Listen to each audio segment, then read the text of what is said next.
Hi, everybody. I'm Big Al here at CRS, actually in Nashville. And as I had mentioned in our previous conversation with the other groups, that not only country music are we covering this week, but we are also covering a lot of great new acoustic and bluegrass players as well, and singers.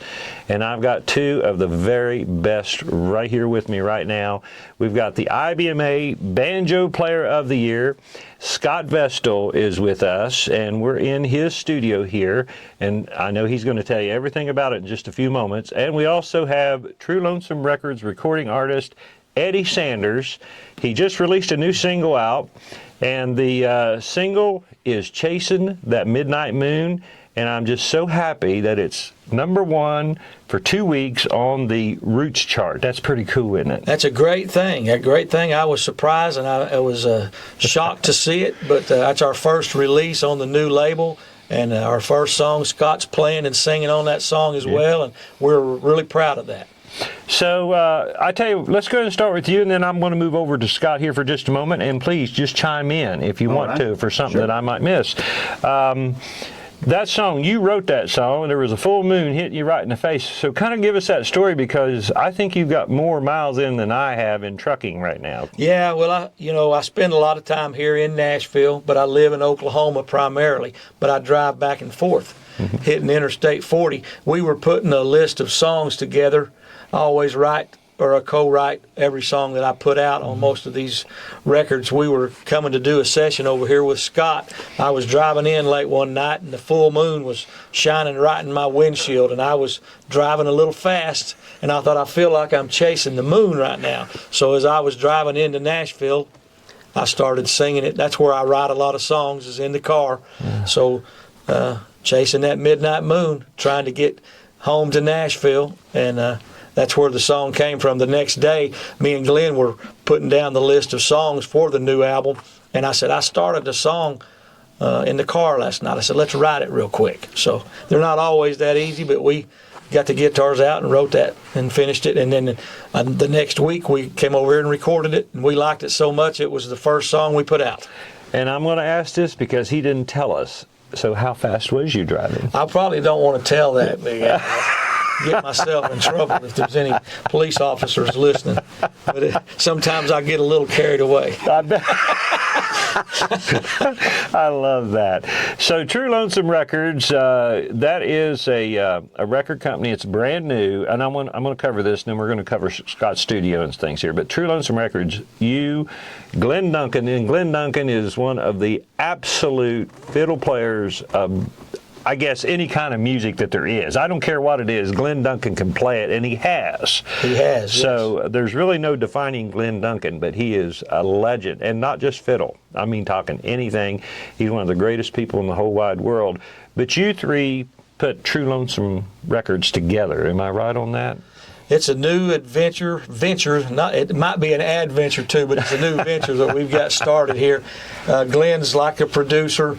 Like you said, Glenn has been involved. I could name from boys from Indiana, Larry Sparks, Jim and Jesse, Bill Monroe, Osborne Brothers, Earl Scruggs, and then you get into the country phase of Shania Twain, Tim McGraw's. Don't forget Bob Seger. Yeah, everybody. Bob Seger.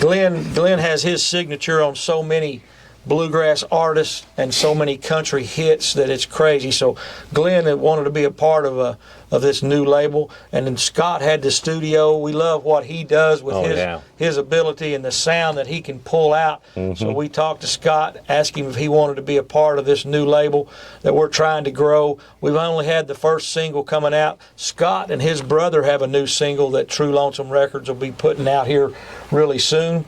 Let Those Fingers Fly, song that his brother Curtis wrote. We're looking forward to releasing that. But yeah, it's a partnership that we're looking forward to getting some new artists, some old artists. We're going to establish a firm foundation, and hopefully the label will take off and be a strong success. Interesting thing, and I think you told me this the last time we talked, that you said that Glenn said it had to have lonesome in it. I mean, that was just, right. He's a lonesome type of guy, But Glenn, I hope everybody will take the opportunity to go check out the people that we're talking about if you haven't never heard of them, because they will absolutely amaze you. And so let's turn to Scott Vestal for just a few moments. As I mentioned, IBMA Banjo Player of the Year. He's a banjo extraordinaire, and we're in his studio right now. So once again, I'm going to ask you, because I'm getting older, and you know how that goes. I do. So what is the name of your studio here as we're sitting in? I just call it Scott Vestal's Digital Underground Recording Studio. And I'm going to ask this. You told me that Valerie Smith and a few others. Who's all been in this studio? Oh gosh, there's been a lot of people. I started back in '99, so this will be 25 years this year. So and you'll take. Will you take on independent projects if it's a good band and they come in, they want to record, you'll take care of them? Right? Oh yeah, I'll take care of them. Yeah. So there you go, folks. Not to interrupt, but I would venture to say that anybody and everybody that's big in bluegrass music has been in this studio and recorded. They've all been here. I kind of thought so. Let's just say the cream of the crop, maybe. People from Bobby Osborne to Audie Blaylock. I did a bunch of his records in here. We just had John Cowan, who's singing on my single. Oh, man. He was just in here doing the harmonies on that new single and a bunch of other songs. So anybody and everybody, David they're all Farley's great. new record. I did it. Oh, you did it here? Yeah. He's did some Sister Sadie stuff in here. Yeah, I did Sister Sadie's first record. Great. Well, that sounds really good. So if people would want to know more about Scott Vestal and your studio, where would they go to find out more about it? ScottVestal.com.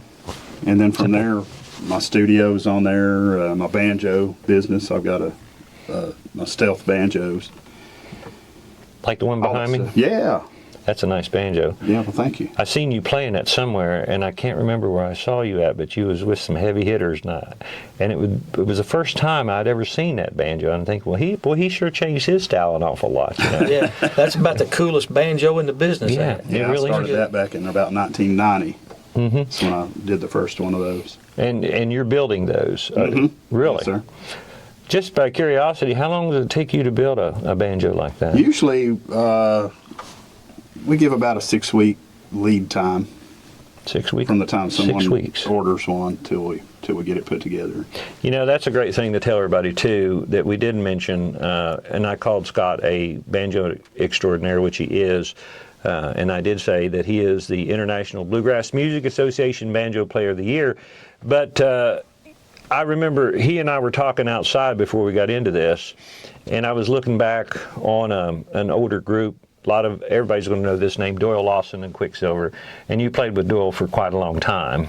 About 5 years. About 5 years. 1985. So, yeah, so that kind of gives you an idea of who this man is and what he can do, and his banjos, just like this one behind me is, it's really cool. So 6 weeks turnaround if you want to get your banjo. Here's the man actually to talk to. I mean, that's so cool. Well, thank you. Yes, sir. So what's going to be going on in the future with True Lonesome Records? Oh, wait a minute. I forgot. Excuse me, Eddie. Let's talk about you and Curtis for just a minute. I know he's a great bass player. I don't think I've ever talked to him on the phone, but he listens to the show a lot, and we converse back and forth. I was kidding him one day. My wife texted him and said, "I sure would like to get a chance to sing with you," and because she does Appalachian music, and he said, "Yeah, let's do that." So he's really a great guy, I can tell. But also serious as well. So this new song coming out that you're all going to have, tell us a little bit about it. And what is it called again? It's called Let Those Fingers Fly, and a lot of it is about he and I growing up out in Oklahoma. We learned to play from my grandfather, and his name was Feynman Self, and he was like an old-time country-style fiddle player. Mm-hmm. So we played rodeos, churches, we played all kinds of nursing homes and just around the house with my grandfather, going to bluegrass festivals, and he's really the reason that we got interested in music and continue to do so. And then since my brother's moved to Nashville, he's been writing quite a bit of songs, and this was one of them. This was the latest one that we've done, and he wrote it kind of about us growing up out in Oklahoma. Oh, isn't that nice? Yeah, it's really neat. That is. It turned out really good. We got he got Randy Kors to sing on it and play dobro, and Cody Kilby's playing guitar and mandolin, and then Tim Crouch playing. We got triple fiddles. Oh my goodness. So it's got some really cool fiddle stuff, and then I'm playing banjo, and my brother Curtis is playing electric bass and singing the lead. Well, that's I can't wait to get a hold of it. Yeah. You got a copy of it right now? I'll take it with me. Sure, I could email it to you. Oh, that would be great. Yeah, we'll get it to you. We've just about got it ready to release. We've been talking to Melanie today about getting it ready. She's doing the promo stuff for it right now. True Lonesome Records is excited to have the Vestal brothers coming out with a single. So. Oh, that is. That's We're going to be great. excited about it. Yeah, You need to do an album. I hope you'll end up doing an album. yeah, I think Eddie's. Yeah. We got plans. We got us Talking about that too. We're going to start with this and work their way into an album for sure, because like you say, Curtis is such a great electric bass player. Oh, he is. Just like Scott is great. We listened to Curtis. I told him, I said, man, I love that bass playing. Not a lot of people play like his style anymore, but it's so great. Takes you back into the Boone Creek days, if you remember those days. Yes, it sure does. That's the style. What's funny about this is Scott's mentioning that they grew up in Oklahoma, where I am from. You know, so we sort of feel like we're family, or I do, just because of that fact. Our good friends Billy Joe Foster, Yeah. Craig Fletcher, he played